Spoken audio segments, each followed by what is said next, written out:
इस कार्यक्रम के प्रसारण पुण्यार्जक हैं Shri Kanwar Lal ji Mahavir Prasad ji Patni, RK marble group, Madanganj, Kishangarh, Rajasthan.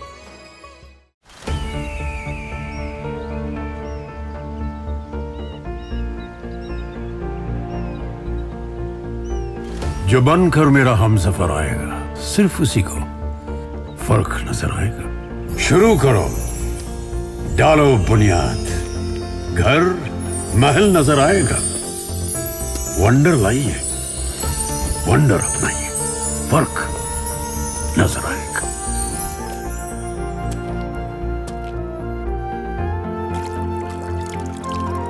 पानी भर लो अंजलि में, चांद उतर आएगा।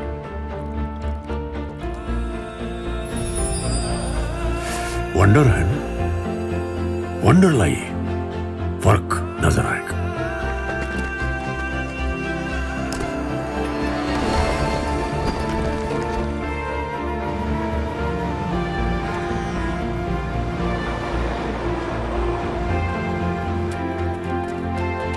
पहला घर तो खड़ा करो, शहर नजर आएगा।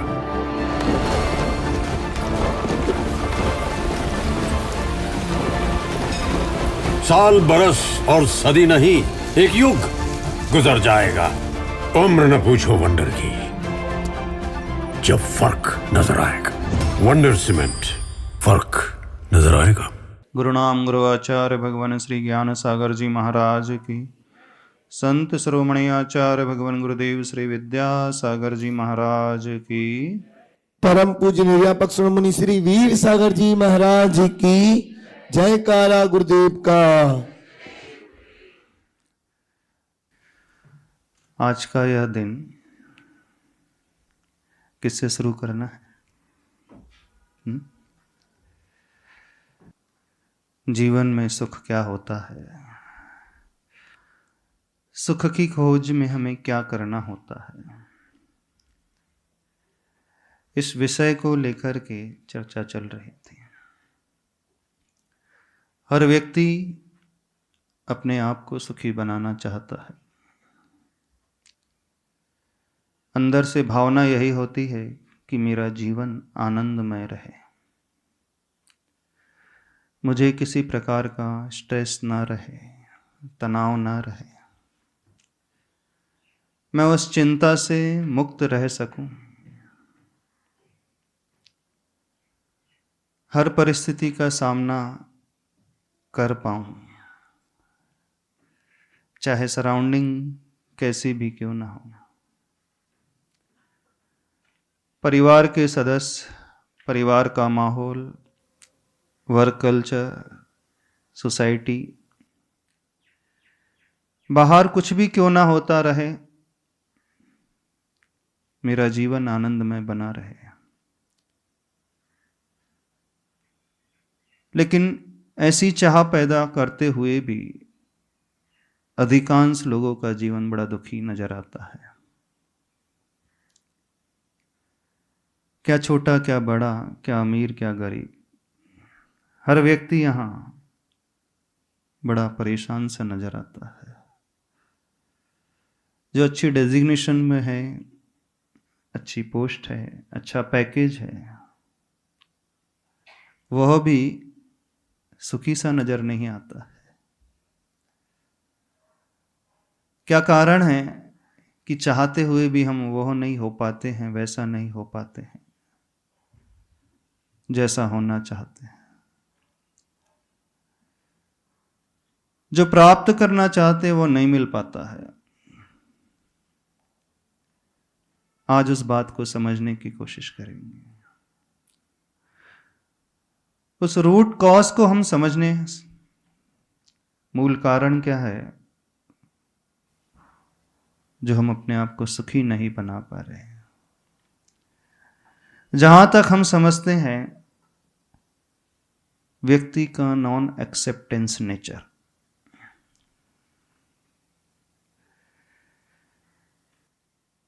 हम एक्सेप्ट नहीं करते हैं परिस्थितियों को अंदर से। एक घटना बताते हैं आपको। एक महिला हमारे पास आई, परिवार के साथ थी, मैरिड थी, लगभग 5-6 साल हुए उनकी शादी को, लेकिन 3-4 साल से वो अपने ही घर में है, बड़ी दुखी, फैमिली मेंबर्स बड़े परेशान, अपने ससुराल को छोड़कर के अपने मायके में रह रही है।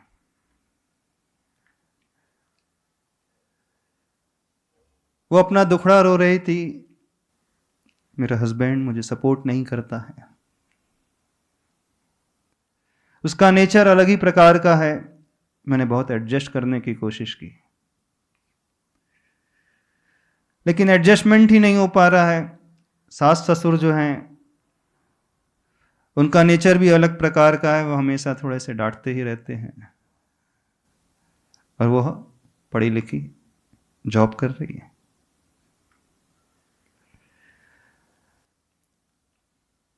पेरेंट्स घर में उसे देखते हैं, माँ उसे देखती है तो हमेशा चिंतित रहती है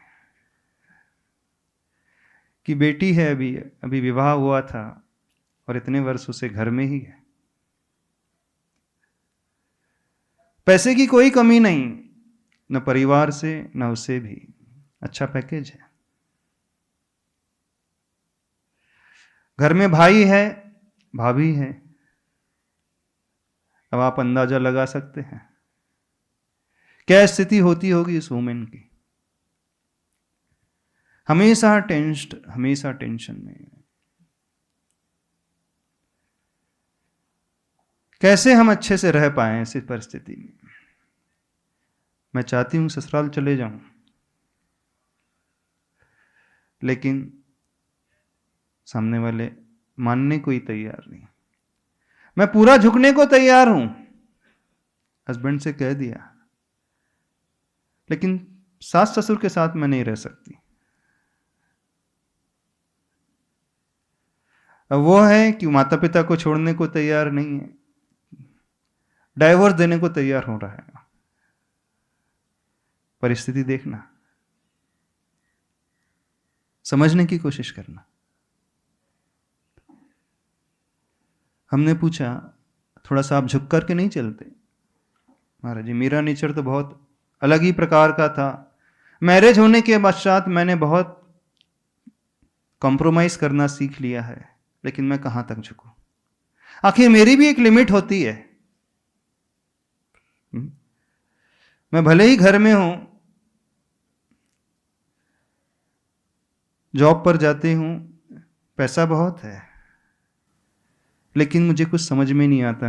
ऐसा लगता है कि मेरी जिंदगी में कुछ बचा ही नहीं। भाई है तो भाई अच्छे से बात नहीं करता है, और भाभी है, अब उसका नजरिया ही कुछ अलग हो गया है, और मां देख देख करके रोते रहती है।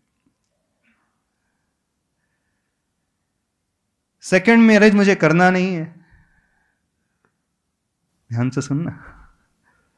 अब ऐसे समय क्या रास्ता है, क्या करना चाहिए? जब से मैं घर में आई हूं, हमेशा चिंता ही सताते रहती है। जिंदगी में कुछ बचा ही नहीं। बाहर से सब कुछ है, लेकिन भीतर से कुछ भी नहीं बचा है। न नींद आती है, न किसी में मन लगता है। एवं स्वाध्याय में भी मन नहीं लगता। कितना भी कहो आप स्वाध्याय करें तो स्वाध्याय में भी मन नहीं लगता। मंदिर जाते हो, पूजा में भी मन नहीं लगता। और सोसाइटी वाले, समाज वाले, चूंकि वो छोटी सिटी से रहे, मेट्रो सिटी की नहीं थी, मंदिर जाओ तो सारे समाज वाले क्वेश्चन करते हैं, बार बार देखते हैं। भले क्वेश्चन ना करे तो इस नजर से देखते हैं, क्या हुआ, अब क्या किया जाए। 3 साल हो गए, 4 साल हो गए, मैं शांति से नहीं रह पा रही। उसका क्या समाधान होना चाहिए? भविष्य मेरा क्या होगा, मुझे कुछ भी समझ में नहीं आ रहा है। अकेली हूं। कहने के लिए फैमिली है, लेकिन अब वो फैमिली भी सिर्फ बाहर से है, क्योंकि उनकी भी कुछ मजबूरियां हैं। होता है ना, रियल लाइफ में ऐसी होता है कि नहीं होता है? उनकी भी कुछ मजबूरियां हैं। मां तो चाहती है, पिता चाहते हैं, लेकिन उनके साथ भी हम कब तक कैसे रहें? क्या ऐसे में डाइवोर्स ले लें? डाइवोर्स ना लेके घर में रहें, सेकंड मैरिज कर ले, छोड़ छाड़ के दूसरी सिटी में बस जाएं? क्या किया जाना चाहिए? बार बार वही वही विचार आते रहता है। मैंने सोचा कुछ और था, हो कुछ और गया। शायद ऐसे बहुत सारे केसेस आपको देखने के लिए आज वर्तमान में मिल जाएंगे। क्या जीवन भर ऐसा ही बिताया जाना चाहिए समय, चिंता चिंता में घुट घुट करके? क्यों नहीं हम एक्सेप्ट करना सीखते हैं सरकमस्टेंसेस को? क्यों नहीं हम स्वीकारना सीखते हैं परिस्थितियों को? कोशिश नो डाउट की जानी चाहिए। जब हम रिजेक्ट करने लगते हैं किसी भी परिस्थिति को, वो हमारे लिए चिंता का कारण बन जाती है, एंजाइटी का कारण बन जाती है। और जैसे ही हमने एक्सेप्ट कर लिया, वही हमारे लिए एक सॉल्यूशन प्रोवाइड करना शुरू कर देगी सिचुएशन।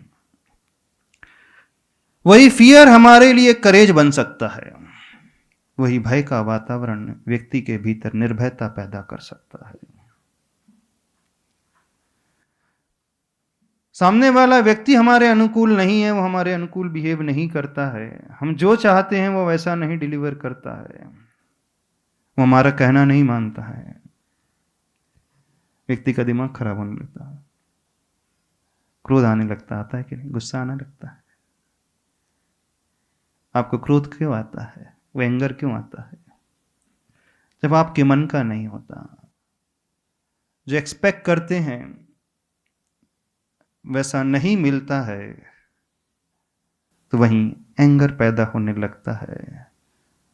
और उसको हमने एक्सेप्ट कर लिया तो वहीं से फॉरगिवनेस पैदा होने लगती है, हो जाती है कि जितना हम भागने की कोशिश करते हैं, वह परिस्थिति हमें उतना ही डराती है। न्यूट्रल होकर के हम विजुलाइज करने लगे हैं, देखने लगते हैं, उसी समय से हमारा माइंड हमें समाधान देने लगता है।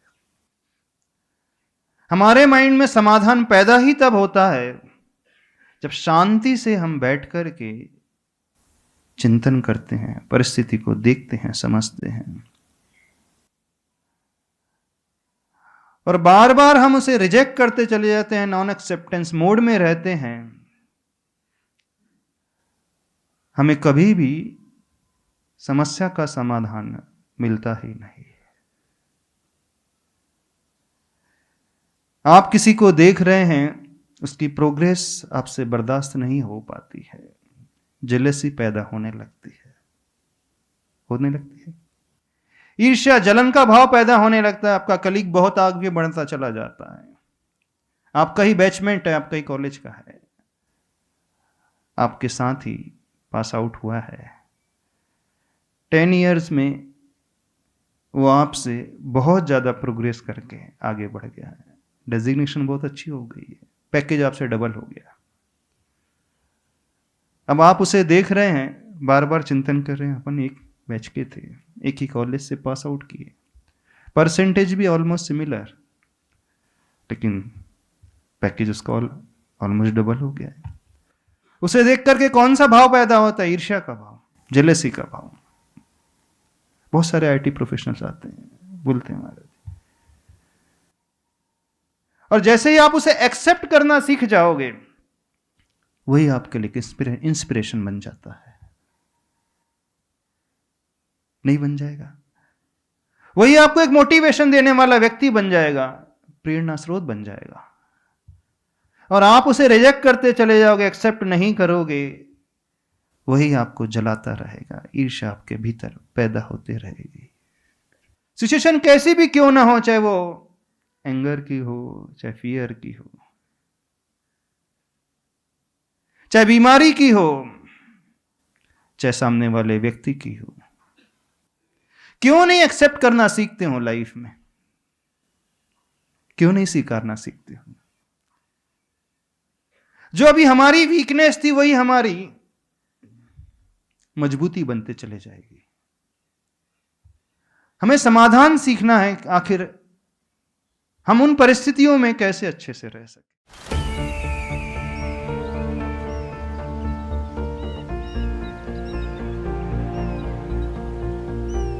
जो बनकर मेरा हमसफर आएगा, सिर्फ उसी को फर्क नजर आएगा। शुरू करो, डालो बुनियाद, घर महल नजर आएगा। वंडर लाइए, वंडर अपनाइए, फर्क नजर आएगा।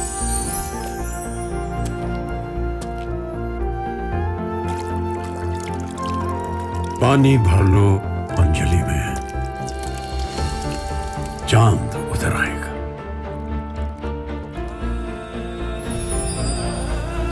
वंडर है ना, वंडर लाइए, फर्क नजर आएगा।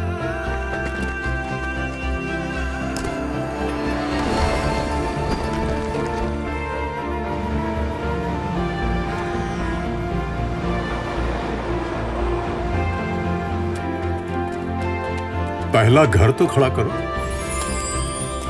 शहर नजर आएगा।